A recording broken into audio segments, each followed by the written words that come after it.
Salut les gens, on se retrouve pour une nouvelle vidéo que j'ai nommée spécial manga. Alors, pourquoi spécial manga? Eh bien tout simplement qu'en fait je vais vous présenter un manga. Donc c'est une présentation d'un manga, mais sauf que je l'ai appelé spécial manga parce que je vais vous parler spécialement d'un manga, voilà.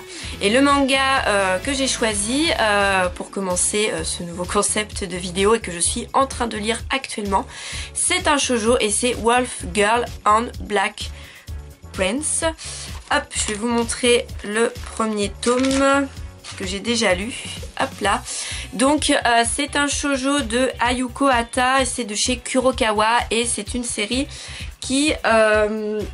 alors, je vérifie parce que je ne suis pas sûre. Actuellement, on a 13 tomes qui sont sortis. Le tome 14 va sortir ce mois-ci.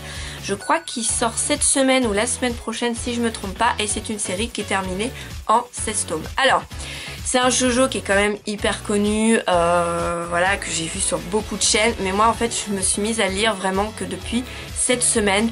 J'ai vu l'animé, alors pas tout l'animé mais une partie, je l'ai vu la semaine dernière je crois, ou il y a 2 semaines, enfin bref, je l'ai vu il y a pas longtemps. Et je me suis arrêtée au milieu de l'animé parce que je me suis dit, en fait j'aime trop et j'ai envie de me prendre le manga. Et donc je me suis pris les 13 tomes qui sont sortis. Donc je vais vous les montrer parce que je trouve les couvertures vraiment sympas. Alors on a que Sata en fait dessus, un des personnages principaux de la série. Donc ça c'est le tome 1, le tome 2. Le dos c'est comme ça avec notre héroïne Erika. Alors je vous les montre tous parce que moi j'adore, c'est ce que je préfère dans un manga, ce sont les couvertures, je l'avoue, je suis un petit peu faible. Le tome 3 et le tome 4, le dos comme ça. Alors actuellement j'en suis à la lecture du tome 4. Je suis à la fin d'ailleurs. Le tome 5 et 6, toujours avec notre petit sadique. Hop, le dos comme ça. Le tome 7 et 8. Ils sont vraiment sympas les couvertures, hein, j'aime bien. Hop. Avec toujours une couleur pour chaque tome, je trouve ça vraiment sympa. Le tome 11 et 12, je vais y arriver. Donc j'aime bien la couverture de celui-là. Le dos comme ça.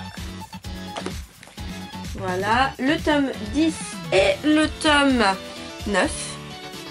Donc celui-ci il brille un petit peu, il est sympa. Il y a un effet doré, le dos est comme ça. Et là je suis en train de voir que il est légèrement abîmé mais c'est pas grave. Et le tome 13. Voilà.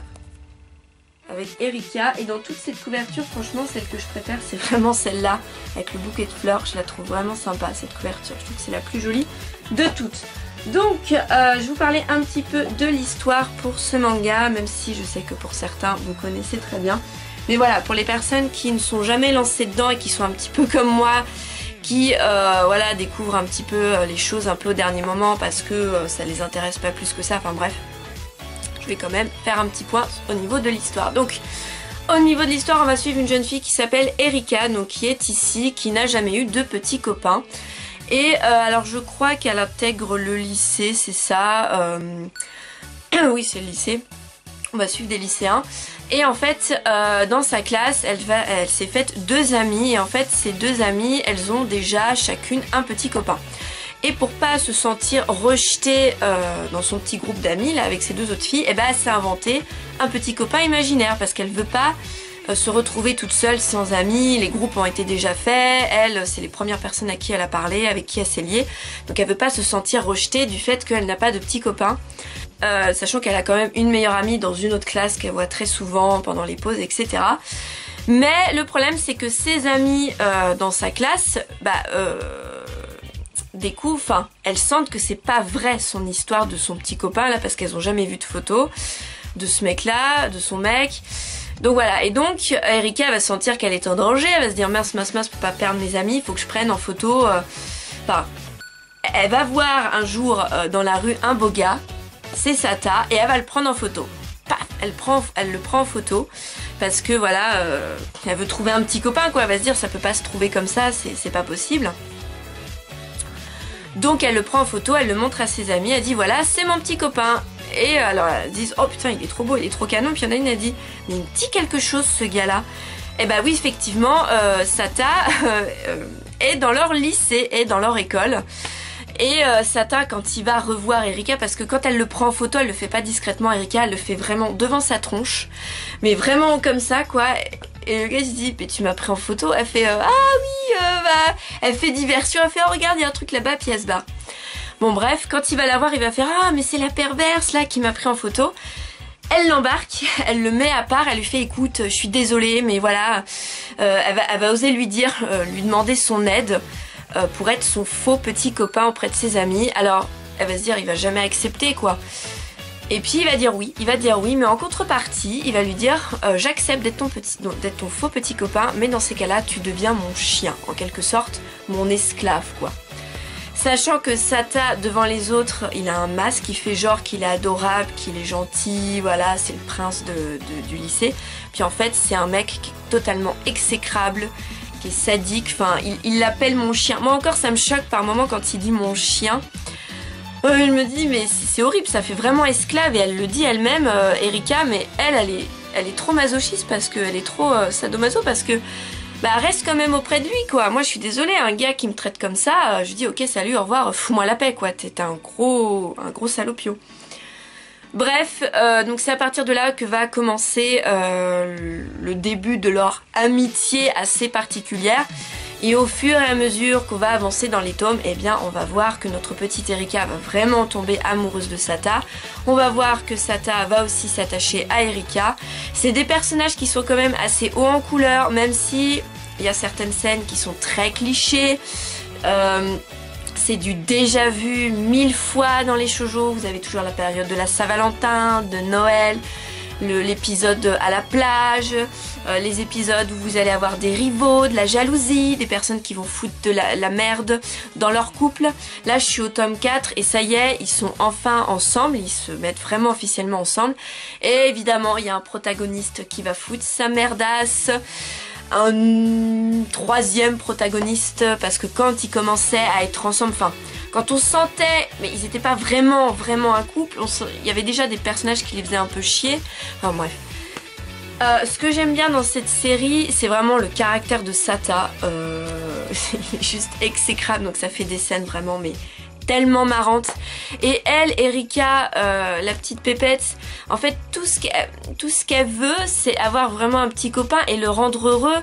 Et alors oui certes il est beau Sata, mais elle reste pas fixée que sur sa beauté, elle veut vraiment, voilà, elle veut vraiment le rendre heureux, elle veut qu'il se crée de bons souvenirs à partir du moment en fait où ils se mettent ensemble, hein. Parce qu'il faut savoir que Sata, il attire les filles, bah toutes les filles sont sous son charme, mais voilà, le problème c'est que c'est pas, pour lui c'est pas des filles honnêtes, c'est que des filles qui s'intéressent que à sa beauté et puis c'est tout, donc il collectionne les flirts, les conquêtes, sans trop aller trop loin. Voilà, donc c'est pour ça, je pense qu'il est comme ça aussi le gars, qu'en fait il a une personnalité de façade, il est gentil comme tout, puis par derrière il est juste exécrable, parce que c'est sa vraie personnalité. Mais on va voir quand même qu'au fil des tomes, il va quand même un petit peu s'adoucir. Quand j'ai feuilleté quelques tomes, j'ai vu quelques scènes, par exemple dans le tome 11-12, on va voir qu'il va quand même faire des efforts auprès d'Erika. J'ai trouvé ça trop mignon, j'ai trouvé ça trop chou.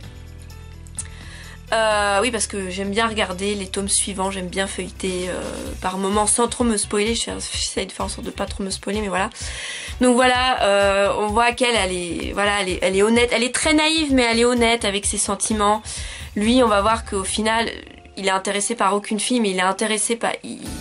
L'honnêteté de Erika va vraiment l'attendrir, il va vraiment s'attacher à elle. Au dernier moment, il va la rattraper parce qu'il va la perdre. Il va se dire... je pense qu'il va se dire dans sa tête, je suis un peu trop con, je suis un peu trop sadique, il faut que je la rattrape parce que j'aurai pas une autre fille comme ça quoi. Et donc voilà, donc ça fait des scènes vraiment sympas, puis il y a des scènes comiques hein, où par exemple Mima Troferrer lui fait écoute, je vais t'offrir un collier de chien. Et elle est là, elle était trop sérieuse, Erika a fait ah oui tu vas m'offrir un collier de chien et tout. Puis il la regarde, il fait mais je suis pas sérieux hein. Enfin genre pour dire bon je sais que je suis un gros connard mais j'ai mes limites quand même. Elle fait oh et tout, elle était trop déçue, puis elle fait mais n'importe quel cadeau de toi, je m'en fiche, je serais contente quoi.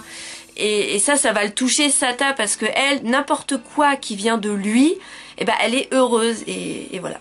Et je trouve ça trop mignon, je trouve ça trop choupi et c'est totalement la fille qu'il faut un beau gosse comme ça quoi. Enfin un beau gosse avec un caractère de merde comme ça, oui. c'est le genre de fille qu'il faut quoi. Donc voilà, un shoujo vraiment sympa que je vous conseille. Je vais vous montrer les graphismes. Alors les graphismes sont juste sublimes, moi j'adore. Elle a vraiment un coup de crayon vraiment très efficace l'auteur, donc c'est vraiment très agréable. Notre petit Sata qui fait une petite grimace, qui tire la langue. Non, vraiment très sympa avec plein de personnages principaux. Alors évidemment vu que quand on a un personnage juste insupportable, bah, y a beaucoup de crises de pleurs, hein, voilà, faut s'y attendre. D'ailleurs il lui dit quoi? Ah non, non, il est en train de la protéger là. Plutôt sympa. Donc voilà, avec plein de personnages secondaires aussi qu'on va suivre, qui sont vraiment sympas, vraiment marrants. Voilà, donc c'est vraiment, non, vraiment un très bon shoujo, je regrette pas du tout. Et je vous conseille aussi l'animé qui est en 12-13 épisodes à peu près, que je continuerai une fois que j'aurai fini de lire toute la série. Et donc voilà, alors par contre, je me suis pris tous les mangas. Et regardez ce que j'ai découvert dans mon tome 1. Voilà. Trop bien, je l'ai acheté chez Cultura. Donc il y a quelqu'un qui l'a déchiré, qui a déchiré quelques pages à la fin, je suis dégoûtée.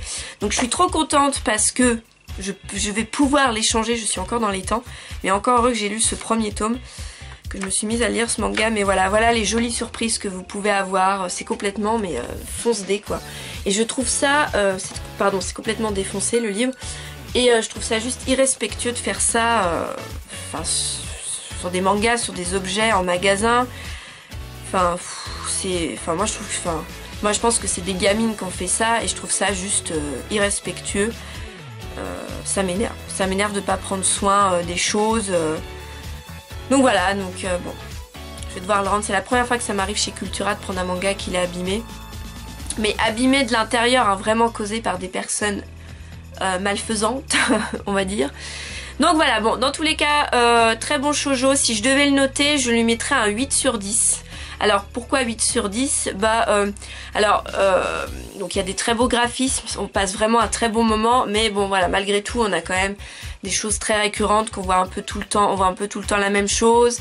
On a toujours les personnages qui viennent foutre leur merdasse entre le couple, bon... Voilà, c'est pas non plus le shoujo de l'année, mais c'est vrai qu'on passe un bon moment et je vois pas mettre un 10 sur 10, faut pas non plus exagérer parce que c'est quand même du déjà vu.